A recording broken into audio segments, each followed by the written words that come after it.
할렐루야. 자, 오늘 설교 제목은 네가 잘 돼서 너무 좋다. 네가 힘드니 내 마음도 아프다. 다시 한번 제가 읽어드릴게요. 네가 잘 돼서 너무 좋다. 네가 힘드니 내 마음도 아프다.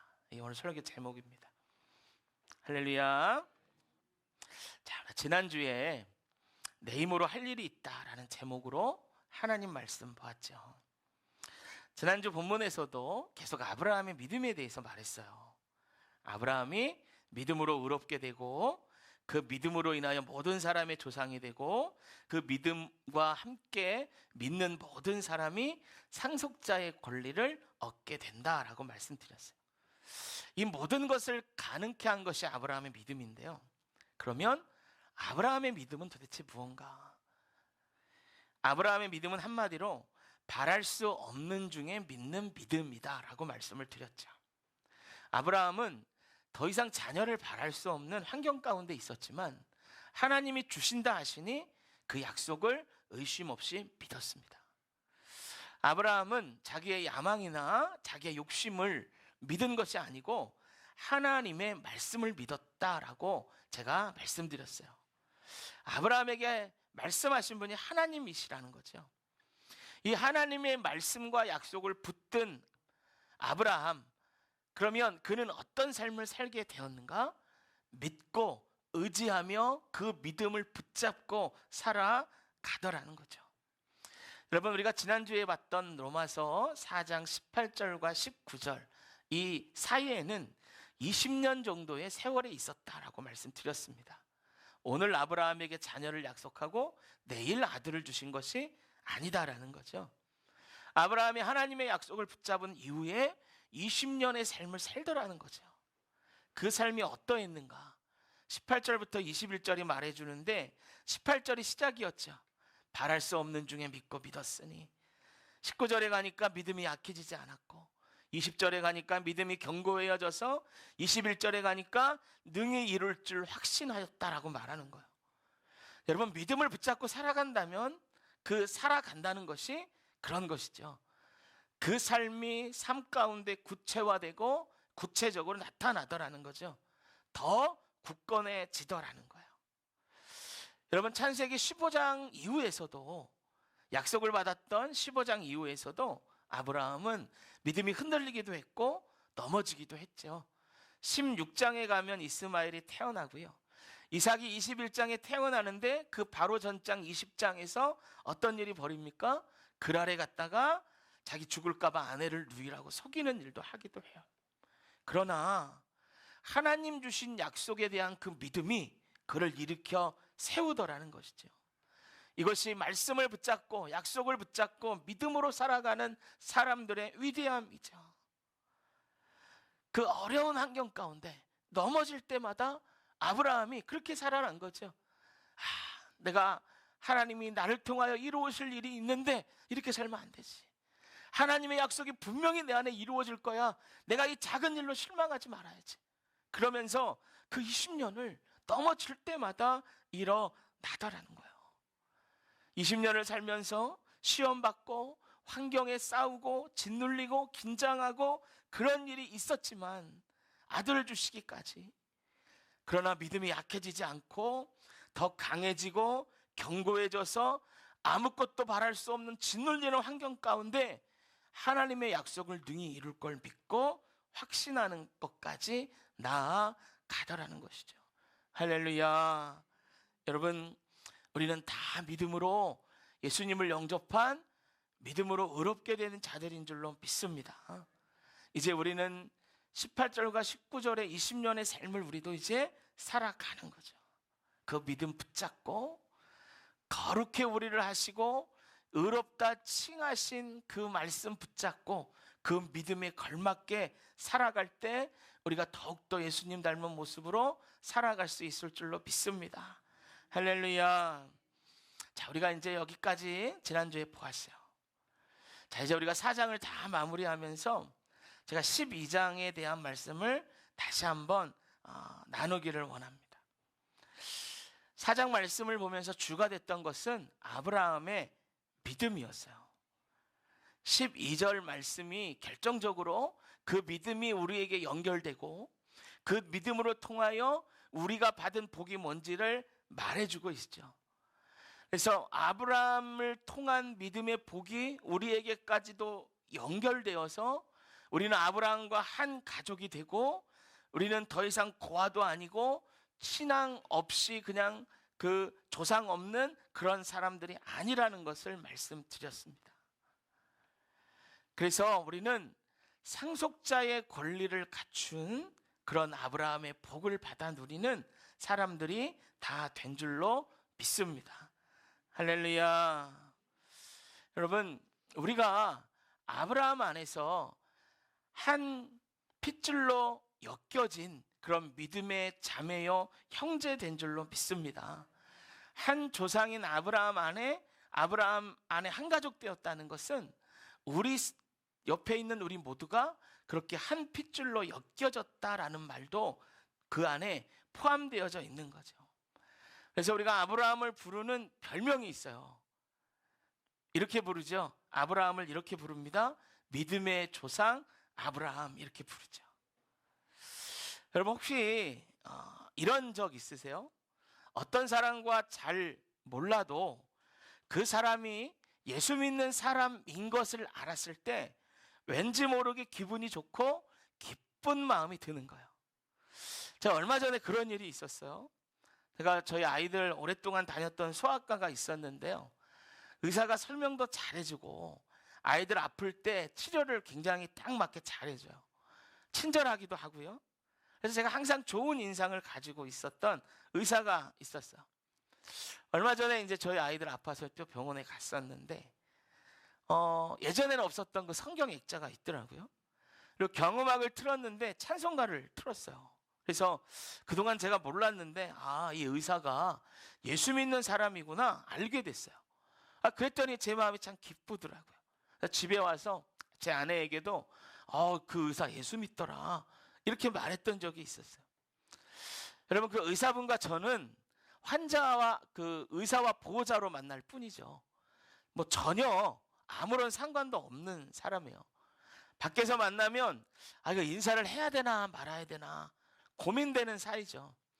저는 분명히 그분을 아는데 그분이 볼 때에는 수많은 환자 보호자 중에 한 명이니까 저를 뭐 기억하겠어요?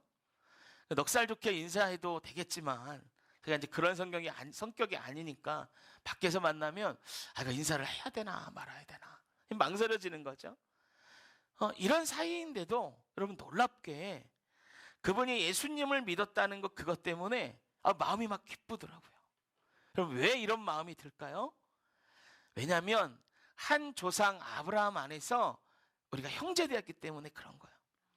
여러분 사실 이런 분들 만날 때마다 우리가 저분은 우리 한 조상 아브라함 안에서 한 가족 되었구나 이런 생각하면서 만나지는 않죠. 그럼에도 이런 모습을 보며 기뻐하는 이유가 뭘까? 저는 이렇게 생각해요. 우리가 예수님을 믿음으로 의롭다 칭함을 받았을 때 이 진리가 우리 영혼 가운데 새겨졌고 그렇게 새겨진 진리가 우리 영혼에서 반응하기 때문이라고 저는 그렇게 생각합니다. 여러분 이것 말고는 이 반응을 달리 설명할 길이 없는 거죠. 여러분 어떤 사람들이 미국을 여행하던 중이었대요. 미국을 여행하다가 점심을 먹기 위해서 식당에 들렀어요. 근데 그 식당은 이제 여행 중에 들렀기 때문에 처음 간 식당이기도 하고요. 당연히 그 식당에는 아는 사람이 하나도 없었죠. 식당에 방문한 그 사람들, 예수 믿었던 사람들인데 늘 그렇듯이 처음 간 그 식당에서도 두 손 모으고 간절하게 기도를 드렸어요. 남은 여행 가운데 우리 하나님 함께 하시기를 기도했고 또 여행 중에 받는 미국 땅을 위해서도 아주 짧게 잠깐 기도하고 끝내고 이제 밥을 다 먹었어요. 주신 음식에 감사하면서 식사를 마치고 이제 계산을 하려고 이제 하는데 깜짝 놀랐어요. 어떤 사람이 이미 그 식사비를 지불하고 갔더라는 거예요. 그리고 카운터에 있는 직원이 음식값을 대신 지불해 준 사람이 남긴 쪽지입니다. 그러면서 급하게 적은 듯한 어떤 종이 한 장을 주더라는 거예요.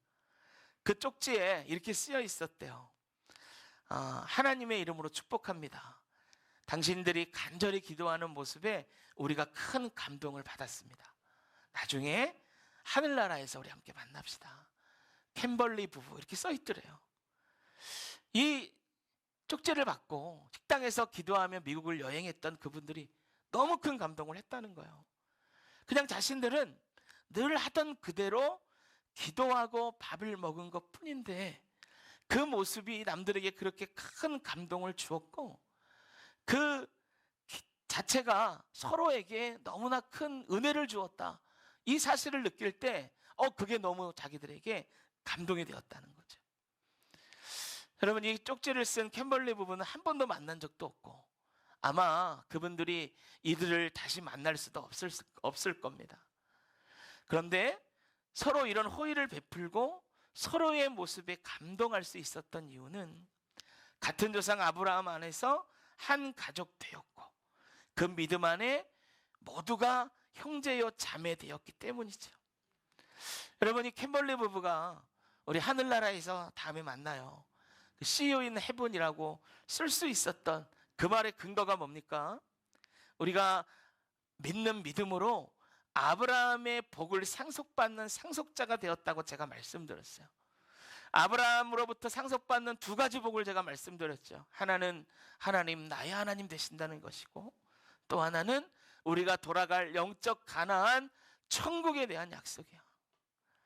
여러분, 그 약속 안에서 오늘 처음 받고 이 땅 안에서 다시 만날 일이 없는 사람들이더라도 나중에 천국에서 만납시다 이렇게 인사할 수 있는 거죠. 여러분, 이거는 정말 놀라운 축복입니다. 우리가 서로 이런 관계가 될 수 있었다라는 것, 우리가 믿음 안에서 한 형제요 한 자매 되었다는 것, 이것은 정말 우리에게 말할 수 없는 큰 축복인 것이죠. 여러분, 그동안 우리가 12절의 말씀을 읽으면서 하나님과 우리의 관계, 믿음으로 이어지는 우리와 아브라함의 관계에 대해서만 생각하면서 읽기가 쉬웠지만 여러분, 이 12절 안에는 더 큰 은혜가 숨어 있는데요. 그게 뭐냐면 우리 서로가 한 자매요 한 형제 되는 은혜가 이 말씀의 비밀에 들어있는 것이죠. 할렐루야. 여러분, 12절 한 번 더 보세요. 12절 우리가 한 번 더 이 구절을 읽을 텐데 이 말씀이 우리 서로를 연결해 주는 말씀이라는 걸 기억하면서 12절을 한번 천천히 한 번 더 읽어보십시다. 12절 시작.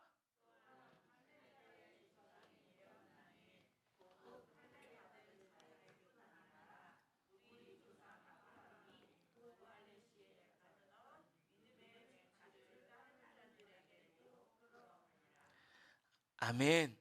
할렐루야. 여러분, 우리가 이런 사람들이죠. 뼈대 있는 가문의 사람들일 뿐만 아니라 서로 한 형제요 한 자매된 사람들이에요. 여러분, 이렇게 믿음으로 의롭게 되었다라는 것은요 우리의 영적인 신분을 완전히 뒤바꾸는 놀라운 사건입니다. 그래서 복음이 한 나라에 들어가면 어떤 일이 생기는가? 노예제도가 폐지돼요. 사람 대우를 받지 못하는 사람들이 사람 대우를 받기 시작합니다. 우리나라 초기 기독교가 들어왔던 우리나라 초대 시대에도 이런 일들이 막 일어났어요. 여러분, 놀라운 일이 처음 기독교가 들어왔을 때 우리나라 가운데 있었는데 그게 뭐냐? 여자와 남자가 함께 예배드린 거예요. 여러분 아시죠? 100여 년 전만 해도 여자들은 우리나라에서 사람 취급받지 못했어요. 심지어 여자아이가 태어나면 그냥 버리는 일도 많았답니다.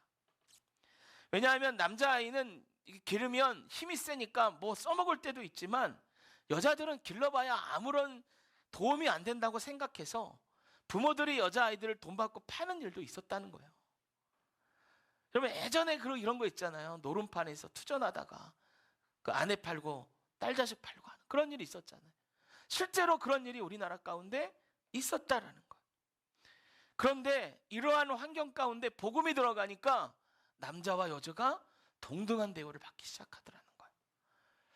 여러분, 우리나라에요 여자들이 투표할 수 있는 그 권리가 여러분 지금 그 뭐 인권이나 이런 것들이 가장 발달한 나라가 스위스라고 하는데요.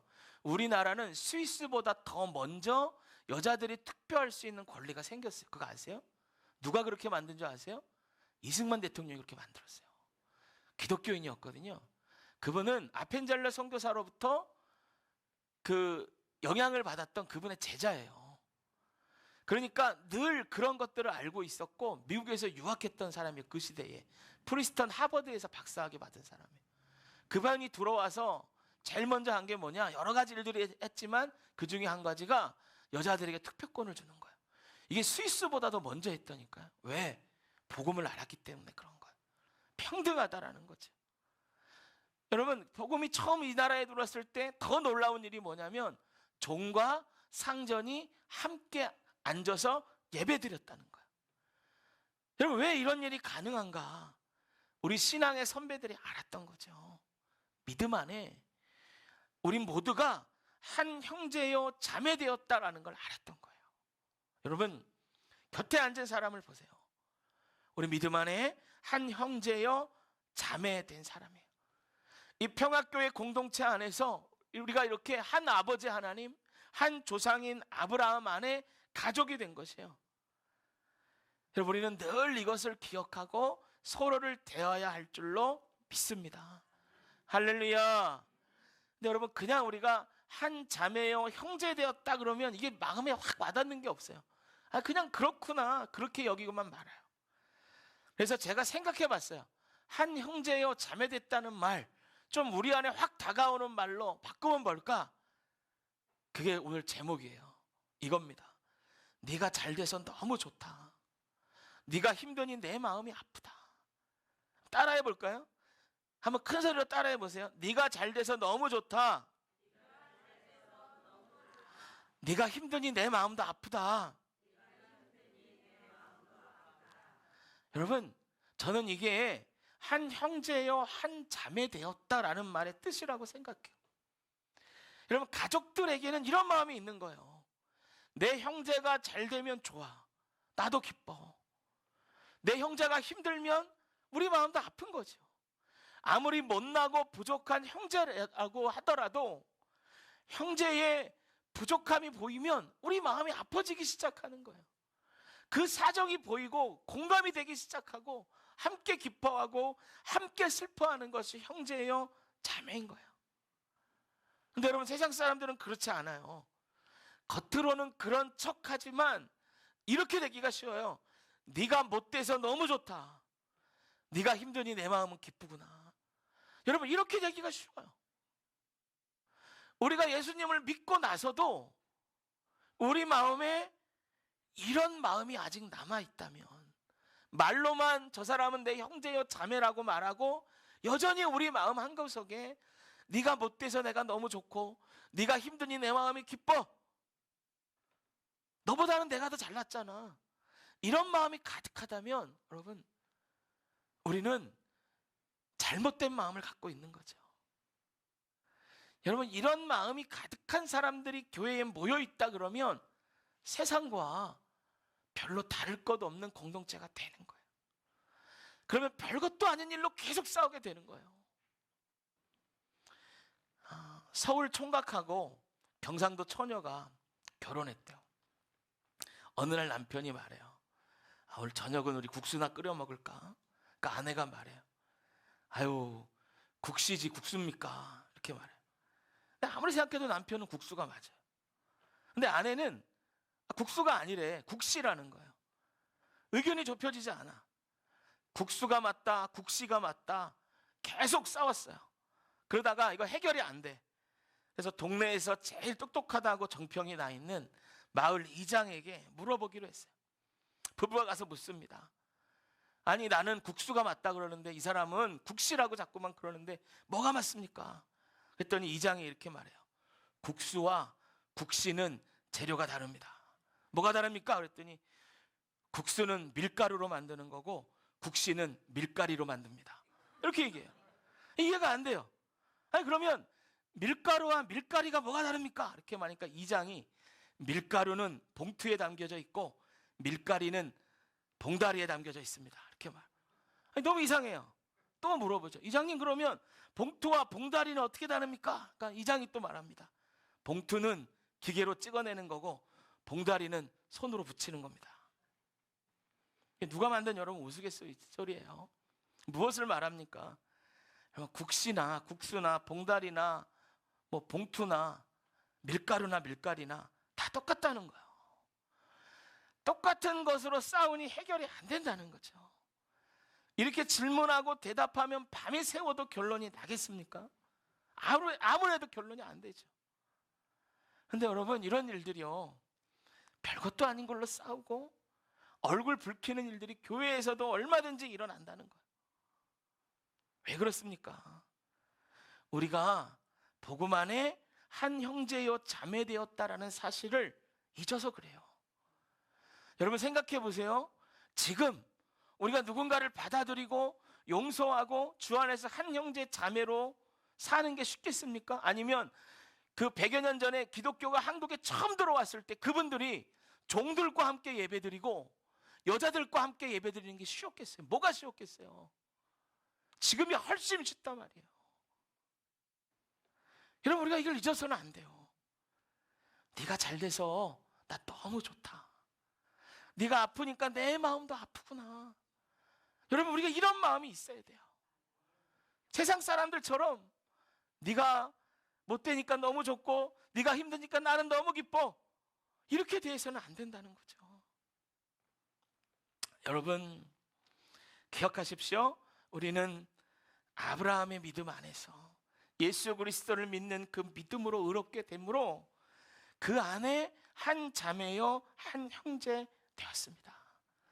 이 사실을 너무나 잘 알았던 사람들이 복음을 전함으로 노예제도를 폐지시켰고, 이 사실을 너무나 잘 알았던 우리의 조상들이 종과 상전이 앉아 예배드리기를 꺼리지 아니하였으며 여자들과 함께 예배하기를 꺼리지 아니하였고 그 믿음으로 이 나라 이 땅을 바꿔갔습니다.